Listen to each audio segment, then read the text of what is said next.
Bonjour à tous, j'espère que vous allez bien. On se retrouve aujourd'hui pour refaire cette animation dans le style de la chaîne YouTube Vox sur After Effects.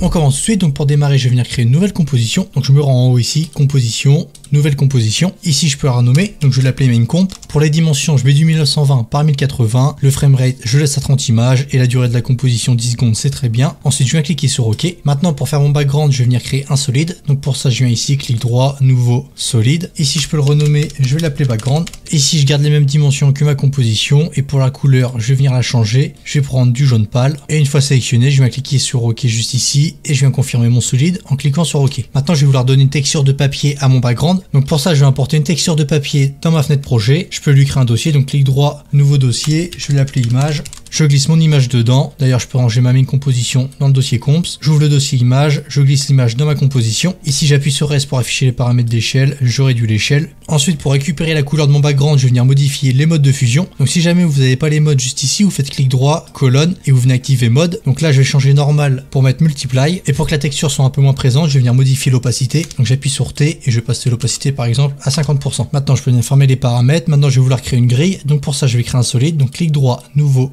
solide. Ici je viens changer la couleur, je vais prendre du gris foncé, je clique sur OK.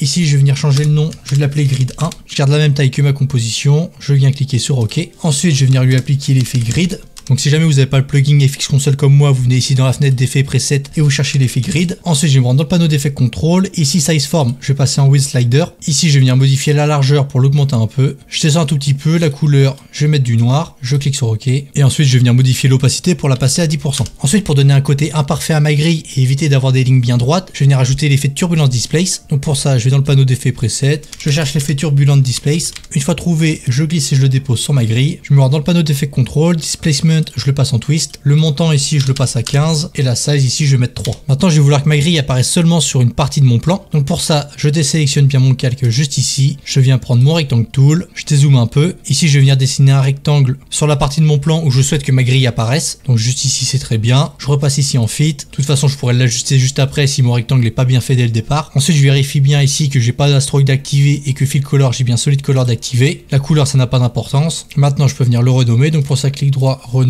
Je vais l'appeler cache grid 1. Ensuite, pour éviter que mon rectangle se finisse de façon brutale, je vais lui ajouter un fastbox blur. Donc dans le panneau d'effets preset, je cherche mon effet. Une fois trouvé, je glisse et je dépose sur mon cache. Et je me rends dans le panneau d'effets contrôle et le radius, je le passer par exemple à 32. Donc là, si je désélectionne mon rectangle, on voit que ça m'a adouci les bords du rectangle. Donc maintenant, je peux venir fermer les paramètres de mon cache. Je vais placer mon cache sous ma grille. Et pour que ma grille apparaisse seulement dans mon rectangle, je viens ici dans Track Matte. Donc pareil, si vous ne l'avez pas d'affiché, vous faites clic droit, colonne et vous venez sélectionner mode. Et ici, on va venir prendre le petit tourbillon, donc de la grille, qu'on va relier au cache. Et là, on voit que ma grille apparaît seulement dans mon rectangle. Donc maintenant, je vais pouvoir venir ajuster la position de mon cache. Je clique dessus, j'appuie sur P. Donc je vais le décaler un petit peu vers la gauche et je vais le baisser un peu, c'est parfait. Donc là je trouve que mon cache est encore un peu trop net, donc je vais lui ajouter l'effet de turbulence displace et ensuite je peux gérer l'effet avec le montant. Donc je vais augmenter un peu. Si je viens réafficher mon cache, on voit que ça a permis ici d'arrondir un petit peu les extrémités du rectangle, donc je vais venir le recacher. Maintenant je vais vouloir appliquer une texture à ma grille et donc pour ça je reviens dans ma fenêtre projet, j'importe la texture qui m'intéresse. Donc moi c'est une texture grunge, je la glisse dans ma composition, j'appuie sur S, je réduis l'échelle. En ayant mon selection tool de sélectionner, je place ma texture au-dessus de ma grille. Ensuite je viens ici sur mode, je passe le mode de fusion en overlay et ensuite dans le track matte de ma texture je viens sélectionner ma grille et là je peux venir réafficher ma grille en cliquant sur le petit œil. Ensuite je viens fermer les paramètres des calques qui m'intéressent plus, je vais les sélectionner pour les dupliquer. Donc pour sélectionner plusieurs calques, on clique sur le premier, on reste appuyé sur Maj, on clique sur le dernier, on fait CTRL D. Les calques qui ont été dupliqués sont sélectionnés, donc je vais les glisser tout en haut de ma composition. Je viens sur mon plan, je les sélectionne, je les déplace dans le coin en haut à droite de mon plan, je les place à peu près pour le moment. Je vais venir les désélectionner. Ici la grille, je vais la renommer, je vais l'appeler grid 2. Ici pour changer un petit peu l'aspect de la grille, je vais venir dans le panneau d'effets contrôle et je vais venir modifier la taille de la grille. Donc je vais augmenter un petit peu la largeur des carreaux. Très bien, maintenant je vais venir sélectionner ma grille sur mon plan et la placer comme je le souhaite. Et maintenant je vais venir sélectionner mon cache grid numéro 2 et je vais venir ajuster mon masque. Là je peux venir désélectionner mon calque pour voir ce que ça donne. Donc là je trouve que ça rend très bien. Avant de continuer, je tiens à vous préciser que vous pouvez retrouver ce projet là gratuitement sur mon Patreon. Pour ça il vous suffit de rejoindre mon Patreon en tant que membre gratuit et ensuite il vous suffit de télécharger ce projet là via le lien Google Drive mis à votre disposition. Maintenant je vais vouloir créer la grille qu'on va retrouver au milieu de mon plan. Donc pour ça, je vais venir faire ici clic droit, nouveau, solide. Ici, je vais le renommer, je vais l'appeler Grid Center. Je garde les mêmes dimensions que ma composition, je garde du gris foncé, je viens cliquer sur OK. Ici, je vais venir lui ajouter l'effet grid. Je me rends en haut, size form, je passe en with slider. Je viens augmenter la largeur, 115, c'est très bien. Ici, la couleur, je viens mettre du noir, je clique sur OK. Et l'opacité, on va mettre 25%. Maintenant, je viens désélectionner ma grille. Comme tout à l'heure, je vais venir dessiner un rectangle pour avoir ma grille seulement au centre de mon plan. Donc, je prends mon rectangle tool. Je vais venir dessiner un rectangle à peu près sur mon plan. Je pourrais l'ajuster juste après. Je me rends en bas, je vais venir renommer mon calque. Clic droit, renommer. Je vais l'appeler cache grid center. Je vais venir placer mon calque sous ma grid. Maintenant, je viens dans le track matte de ma grille centrale. Je prends le petit tourbillon et je le relie à mon cache grid. Comme pour mes autres grilles, je vais vouloir avoir des bords un peu moins nets. Donc pour ça, je vais dans le panneau d'effets preset. Je sélectionne Fastbox Blur que j'applique à mon cache. Et là en haut, dans le blur radius, je vais l'augmenter un peu. Là, je peux désélectionner mon calque pour voir ce que ça donne. Donc là, je trouve que ça rend plutôt bien. Si jamais je veux ajuster la taille de mon cache, je viens ici, j'ouvre les paramètres. Je me rends dans rectangle 1, rectangle passe 1. Ici, j'ai la size. Si je veux changer un peu les proportions, j'enlève le petit chaînon. Et là, je vais pouvoir ajuster les deux dimensions. Donc là, je vais rajouter un petit peu de hauteur, pas trop comme ceci. Et je vais rajouter un peu de largeur. Comme ça me semble très bien. Maintenant, je vais pouvoir venir fermer les paramètres. Maintenant, je vais importer les logos que je vais placer en bas de ma grille. Donc pour ça, je les sélectionne, je les place dans mon dossier image. Je vais venir sélectionner le premier logo que je vais glisser dans ma composition. J'appuie sur S, je réduis l'échelle, je zoome un peu sur mon plan. Je vérifie d'avoir le Selection Tool de sélectionner. Je prends mon logo, je vais le placer au centre ici, car j'aurai deux cases de ma grille pour chaque logo. Donc là, c'est le premier, je vais faire ça pour les 4 logos. Donc je prends le second, je le glisse dans ma composition, j'appuie sur S, j'ajuste l'échelle. Ensuite, en restant appuyé sur la molette de la souris, je me déplace sur mon plan, je prends mon logo. Je vais le placer ici au centre des deux cases suivantes. Si jamais je veux ajuster la position, je clique sur mon logo Bentley, j'appuie sur P. Ici, la seconde valeur de position est à 950, donc je clique sur mon second logo, j'appuie sur P. Ici, je vois que c'est 966, donc je vais changer pour mettre 950. Donc là, je trouve que mon logo est un petit peu haut, donc je vais venir le baisser un peu. Voilà, 962, ça sera mieux. Donc je change la position du logo Bentley, je mets 962 pour que tous mes logos soient bien alignés. Je viens prendre le troisième logo, je glisse dans ma composition, j'appuie sur S, j'ajuste l'échelle, je me déplace sur mon plan, je prends mon logo, je le place au centre de ces deux cases. Je viens ici appuyer sur P. Je vois que la seconde valeur de position est la même, donc c'est parfait. Il me reste plus qu'à venir prendre mon dernier logo. Je le glisse dans la composition, j'ajuste l'échelle et comme pour les autres, je vais venir le placer au bon endroit. Je viens appuyer sur P et il me reste juste à mettre 962 en seconde valeur de position. Ensuite, je vais vouloir appliquer une texture de vieille BD à mes logos. Donc pour ça, je sélectionne ma texture, je la place dans le dossier image, je la glisse dans ma composition. Ici, je peux venir directement placer le calque au-dessus du logo Bentley. Je vais venir appuyer sur S pour modifier l'échelle. Je vais me déplacer sur mon plan pour venir sélectionner ma texture et la placer au-dessus du premier logo. Ensuite, je viens modifier le mode de fusion pour le placer en overlay. Et pour que ma texture s'applique seulement sur mon logo, je viens ici dans Track Matte et je viens sélectionner le logo qui se trouve en dessous. Donc là, en l'occurrence, c'est Bentley. Et là, ça cache automatiquement mon logo, donc j'ai plus qu'à venir le réafficher. Donc maintenant, il me reste plus qu'à venir faire CTRL D sur ma texture. Je sélectionne mon calque, je le place au-dessus du second logo. J'appuie sur P, je modifie sa position. Donc là, je vois la délimitation de mon calque. Je le place bien au-dessus du logo. Et là, je viens modifier le Track Matte pour sélectionner mon second logo. Je réaffiche le logo. Et là, je refais pareil pour les deux autres logos. CTRL D, je place le calque au-dessus. J'appuie sur P, je le décale à droite et je viens modifier le track matte pour sélectionner le logo en question. Je le réaffiche. Ici, je refais CTRL D, je place la texture au-dessus. Je peux directement venir modifier ici le track matte. Je réaffiche le logo. J'appuie sur P, je déplace la texture. Donc là, le problème avec le troisième logo, c'est qu'il n'est pas en noir et blanc. Donc pour venir modifier ça, je vais me rendre ici dans Effets et Presets. Je vais venir sélectionner l'effet Lumetri Color. Je sélectionne mon effet, je glisse sur le logo. Je me rends ici dans Basic Correction. Ici, la saturation, je la passe à 0. Et là, c'est parfait, j'ai mon logo en noir et blanc. Donc maintenant, je peux venir sélectionner tous mes calques et fermer les paramètres. Maintenant, je vais vouloir faire un cercle derrière les logos, donc je désélectionne mes calques, je reste ici appuyé sur le rectangle tool, je sélectionne l'ellipse tool. Pour faire un cercle parfait, je reste appuyé sur Maj, je dessine mon cercle. Ici, je peux venir renommer mon cercle, je vais l'appeler cercle bleu. Donc là, je vais venir repasser mon plan en fit, je vais venir dans la fenêtre projet, et tout à l'heure, j'avais créé une composition avec les couleurs que j'allais avoir besoin pour réaliser mon animation. Donc je viens dans mon dossier comps, je sélectionne ma composition couleur, et là, ça me permet de prendre directement la pipette pour choisir la couleur qui m'intéresse, plutôt que d'avoir toujours à noter le code X. Donc là, si je veux appliquer la couleur bleue à mon cercle, je clique sur mon calque, je me rends ici sur fil, je prends la petite pipette, je clique sur le bleu, je clique sur OK, et là j'ai directement ma couleur sélectionnée. Et un petit tip, si vous voulez avoir des palettes de couleurs cohérentes pour vos animations, j'ai réalisé un short qui vous présente différents sites pour créer des palettes de couleurs. Donc je vous le mets en haut à droite de l'écran en fiche. Donc maintenant, je vais venir rezoomer dans ma comp, je vais venir placer mon cercle bleu sous mon logo Bentley, et si j'appuie sur P, je vais venir modifier un petit peu sa position. Si jamais je veux venir modifier sa taille, ici je viens fermer les paramètres, je les réouvre, je viens ici dans Content, ellipse 1, ellipse passe 1, ici je vais augmenter un petit peu la size, je vais venir réajuster la position. Maintenant, je viens faire CTRL D, D. Je vais placer le cercle que j'ai dupliqué sous le deuxième logo. J'affiche les paramètres de position, je place correctement. Ici, je vais venir modifier ces couleurs, donc je remonte un petit peu pour venir chercher ma palette de couleurs. Je clique sur le carré ici, fil, je prends la pipette, je sélectionne mon vert, je clique sur OK, je redescends un peu, je duplique mon cercle, je place sous le logo Aston Martin, j'appuie sur P, je le décale un peu. Ici, je vais passer la couleur en rouge ou orange, je prends ma pipette, je clique dessus, j'appuie sur OK, et ensuite je répète ça une dernière fois, CTRL D, je le place sous le quatrième logo, position, je la modifie, et ici je vais venir mettre du jaune, donc je me déplace un peu dans ma comp, ici fil, je clique dessus, je prends du jaune, je clique sur OK. Donc là maintenant il me reste plus qu'à renommer mes cercles, donc je clique ici sur celui-ci, je vais l'appeler cercle vert, ici je vais le renommer et je vais l'appeler cercle rouge, et le quatrième, cercle jaune. Maintenant, je vais vouloir dessiner les barres de mon graphique. Donc pour ça, je viens prendre mon rectangle tool. Il se trouve juste ici. Je vais venir cacher ma composition couleur. Et ensuite, je me rends sur mon plan. Je vais faire un rectangle qui fait toute la taille de mon graphique. Voilà, c'est très bien. Je peux zoomer pour venir l'ajuster. Donc là, le petit carré correspond au centre. Donc là, je vois qu'il n'est pas centré par rapport à mes deux cases. J'appuie sur P, je le décale un peu. Je vois qu'en bas, ici, il est bien aligné à la fin de ma grille. Je peux aller en haut, voir si c'est pareil. Donc là, c'est très bien, il est aussi aligné. Je reviens ici mettre ma comp en fit. Là, je vais venir renommer mon calque. Je vais l'appeler barre bleue.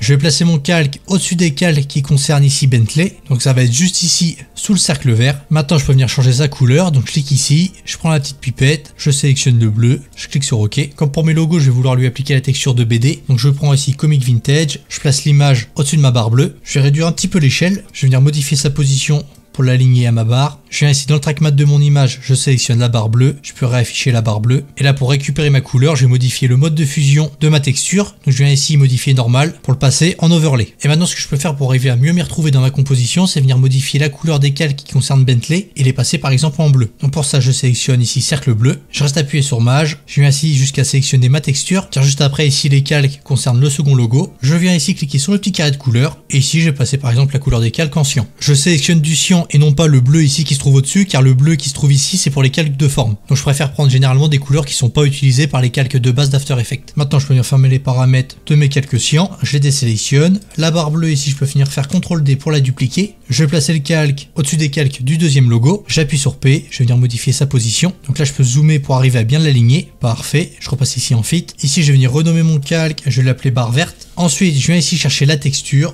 Je fais CTRL D, je place la texture au-dessus de ma barre, j'appuie sur P, je la décale un petit peu. Ici, je viens dans Trackmat, je sélectionne ma barre verte, je peux venir la réafficher juste ici en cliquant sur le petit œil. Et maintenant, j'ai plus qu'à venir changer sa couleur, donc je clique dessus, je me rends ici sur Fil, je clique sur le petit carré de couleur, je prends la pipette, je sélectionne le vert, je clique sur OK. Donc là, je trouve que ma texture change trop la couleur de ma barre. Donc ce que je vais venir faire, c'est baisser l'opacité. Je clique dessus, j'appuie sur T et je passe l'opacité à 50%. Donc là, je trouve que ça rend plutôt bien. Et maintenant, je viens sélectionner tous les calques qui concernent le deuxième logo. Donc ça part du cercle vert jusqu'à ma texture. Je clique sur le petit carré de couleur. Là, je vais prendre du dark green. C'est parfait. Je ferme les paramètres. Je les désélectionne. Et maintenant, je peux venir dupliquer ma barre verte. CTRL D. Je remonte un peu dans ma composition. Je vais la placer ici sous le cercle jaune. J'appuie sur P. Je modifie la position. Je peux tout de suite modifier la couleur. Je prends une petite pipette. Je sélectionne le rouge. Je clique sur OK, je zoome un peu, j'ajuste la position de ma barre comme il faut, très bien, je repasse ici en fit. Ici je vais venir prendre la texture, donc je vais pas prendre celle du deuxième logo car j'ai modifié l'opacité, je vais venir prendre celle du premier logo, je fais CTRL D pour dupliquer ma texture, je la place tout en haut, j'appuie sur P, je modifie la position pour la centrer par rapport à ma barre, je viens ici dans Trackmat, je relie à la barre verte 2 qui correspond à la barre rouge, je la réaffiche et ici je viens la renommer, je l'appelle barre rouge.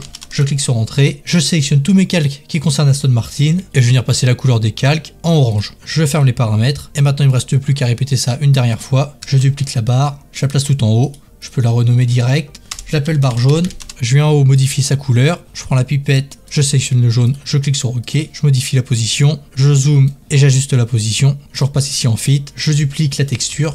CTRL D, je la place en haut, je modifie un peu la position même si elle est déjà au-dessus et je change le trackmat pour le relier à la barre jaune. Je réaffiche la barre jaune et maintenant je viens modifier la couleur des calques qui concernent Land Rover, je ferme les paramètres et je vais faire passer la couleur des calques en jaune. Maintenant pour contrôler mes barres de haut en bas, je vais devoir modifier le point d'ancrage. Donc pour ça, je viens sélectionner les barres, donc je clique sur la barre jaune. Ensuite pour sélectionner des calques qui sont pas les uns à côté des autres, je reste appuyé sur CTRL, je sélectionne la barre rouge, la barre verte et la barre bleue. Ensuite je me rends ici sur le plugin Motion Tool et vous avez le petit outil ici qui permet de modifier l'emplacement l'emplacement du point d'ancrage. Donc je vais vouloir placer le point d'ancrage en bas de mes barres. Donc je clique juste ici. Vous voyez, le point d'ancrage s'est placé en bas. Si jamais vous n'avez pas ce plugin là, malgré qu'il soit gratuit, vous pouvez vous rendre en haut et prendre cet outil là pour modifier l'emplacement du point d'ancrage. Et maintenant je peux venir appuyer sur S en ayant toujours les barres de sélectionnées. J'enlève le petit chaînon. Et là si je modifie la seconde valeur de position, vous voyez que je peux modifier la hauteur de mes barres. Donc je vais venir faire CTRL Z pour les repasser à 100. Je les désélectionne. Donc là je fais attention de bien enlever le chaînon à toutes les barres. Donc là on va imaginer qu'en ordonnée j'ai des pourcentages, donc en haut ici c'est 100%, en bas ici c'est 0%, donc là j'ai placé ma barre bleue par exemple à 40%, donc là comme j'ai une échelle de 100% c'est parfait, ça va être très simple de placer mes barres. La barre verte on va la placer à 87% par exemple, la barre rouge on va mettre 24, donc là c'est vraiment des valeurs aléatoires, c'est juste pour l'exemple. La barre jaune on va mettre 63, et maintenant je vais pouvoir les animer, donc je vais me placer un petit peu plus loin, par exemple à 10 images, j'ajoute une image clé d'échelle pour toutes mes barres, je vais me placer une seconde plus loin, et là par exemple je vais mettre ma barre bleue à 63%, la barre verte à 38, la barre rouge à 68 et la barre jaune à 25. Donc là je vais vouloir que mes barres restent comme ça un petit moment à l'écran, donc je vais me placer plus loin. Là je vais venir réajouter une image clé d'échelle pour toutes mes barres, où j'aurais pu copier-coller les dernières images clés. Je me place une seconde plus loin. Là je vais venir modifier une nouvelle fois les valeurs. Donc là la barre jaune je vais mettre par exemple 72, la barre rouge je vais mettre 54, la barre verte je vais mettre 28 et la barre bleue on va mettre par exemple 69. Et je vais pouvoir les animer une dernière fois, donc je me place un peu plus loin. Je vais venir copier-coller les dernières images clés. Je fais CTRL C, CTRL V, ça me les copie-colle. Je me place une seconde plus loin. Et là je vais pouvoir par exemple revenir copier-coller les premières images clés pour remettre le graphique comme au départ. Je fais CTRL C, CTRL V. Là je vais pouvoir venir réduire ma zone de travail. Là je peux regarder ce que ça donne.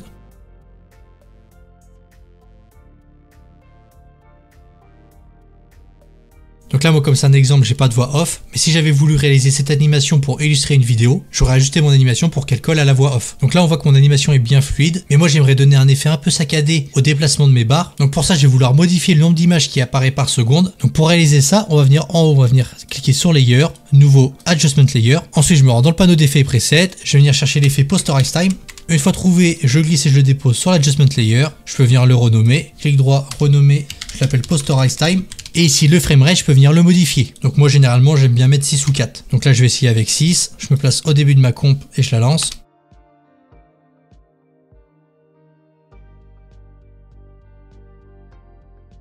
Donc ça c'est un effet qui est très utilisé dans les animations de la chaîne YouTube Vox. Maintenant je vais vouloir ajouter les petites valeurs de pourcentage à côté de mon graphique. Donc pour ça je désélectionne mon Adjustment Layer, je viens prendre mon calque texte, je clique une fois sur mon plan, je viens noter 100%. Ici pour la typo j'utilise du X Typewriter, la taille je la mets à 40, je descends un peu la couleur, je prends du noir. Ensuite je viens cliquer sur mon calque, je vais modifier l'opacité. J'appuie sur T, je vais la passer à 30%. Je prends mon Selection Tool, je zoome un peu, je place mon calque texte correctement. Ensuite, je peux venir le dupliquer, donc pour ça, je fais CTRL D. Je modifie le texte pour mettre 50%. J'appuie sur P pour modifier la position. Je descends un peu le calque texte. Je vais essayer de l'aligner par rapport au 100%. Une fois aligné, je vais le placer au milieu de mon graphique. Et enfin, je vais venir faire ici CTRL D. Je vais venir passer le texte que j'ai dupliqué à 0%. J'appuie sur P, je modifie la position pour l'aligner avec le calque texte. Et maintenant, je vais placer tout en bas du graphique. Parfait, je repasse en Fit ici pour regarder ce que ça donne. Maintenant, je sélectionne mes quelques textes, je viens fermer les paramètres. Avant d'ajouter les derniers détails de style à mon animation, je vous rappelle que vous pouvez accéder gratuitement à ce projet-là en rejoignant mon Patreon. Donc, je vais venir dessiner 2 lignes noires ici dans le coin en haut à gauche de mon plan. Donc, pour ça, je prends mon Pen Tool, je dézoome un peu, je vais venir faire un premier point ici. Je reste appuyé sur Maj pour faire un trait bien droit, je fais un second point. Ici, je reste appuyé sur Fill, je sélectionne le petit rectangle barré et je clique sur OK.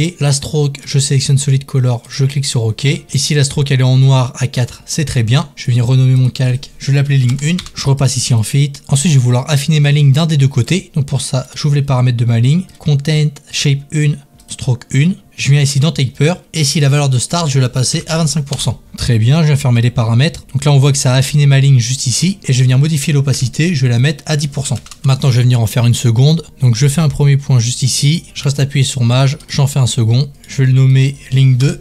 Comme pour ma première ligne, je vais vouloir affiner l'un des deux côtés. Donc Shape 1, Stroke 1, Taper. La valeur de End, je vais mettre par exemple 15%. On voit que ça a affiné ma ligne juste ici. Je viens fermer les paramètres. Je passe l'opacité à 10%. Donc ça, après les lignes, vous pouvez en ajouter autant que vous voulez. Vous pouvez même en ajouter ici sur la grille pour avoir des parties de votre grille un peu plus foncées. Donc ça, c'est vraiment vous qui décidez. Maintenant, je vais venir fermer les paramètres de mes calques. Je vais venir sélectionner mes calques texte et mes lignes. Et je vais placer mes calques en bas de ma comp. Voilà, très bien. Maintenant, je peux venir les désélectionner. Je remonte un peu. Je pense que je vais venir dessiner une ligne ici en bas du graphique de façon à pas avoir juste la fin de mes rectangles. Donc je zoome un peu. Je me déplace ici, je fais un premier point, je me place de l'autre côté, je reste appuyé sur Maj pour faire un trait bien droit, je clique une nouvelle fois, donc là je vais venir renommer mon calque, je vais l'appeler ligne grid, ensuite j'ouvre les paramètres, je vais dans Content, Shape 1, stroke 1, je me rends ici dans Taper, et là je vais essayer par exemple avec 15. Là je trouve que ça rend plutôt bien, donc je vais mettre en start et en end 15%. Je vais revenir repasser ici mon plan en fit, et je pense que je vais venir baisser un petit peu l'opacité. J'appuie sur T, je vais essayer avec 80%. Voilà, très bien, je viens fermer les paramètres. Je viens placer mon calque ici sous l'adjustment layer poster as time, mais au-dessus des calques de couleur, car sinon ma ligne noire se trouvera derrière mes rectangles. Donc là je reviens prendre mon selection tool. Ici je peux venir supprimer ma composition couleur, c'était pour avoir ma palette de couleurs sur l'écran. Maintenant j'en ai plus besoin, j'appuie sur sup. De toute façon je pourrais toujours la retrouver dans la fenêtre projet. Et maintenant on va ajouter les derniers effets de style. Donc pour ça je vais mettre des adjustment layers. Donc là je viens cliquer sur ma comp, je me rends en haut dans layer, nouveau adjustment layer. Ici je vais lui ajouter l'effet CC vignette.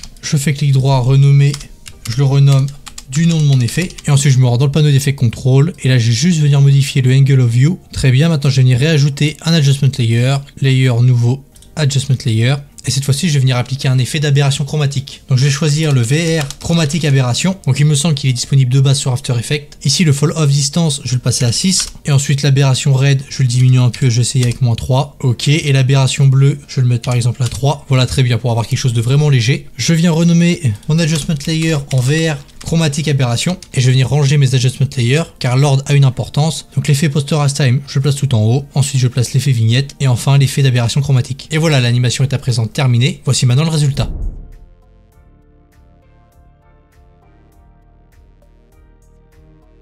Et voilà, on arrive déjà à la fin de cette vidéo. J'espère qu'elle vous a plu. Je vous rappelle que vous pouvez retrouver ce projet-là et tous les projets de mes vidéos sur mon Patreon. Je vous invite à liker cette vidéo et à me rejoindre sur les différents réseaux sociaux. Et en attendant, moi je vous dis à la prochaine. Bye bye.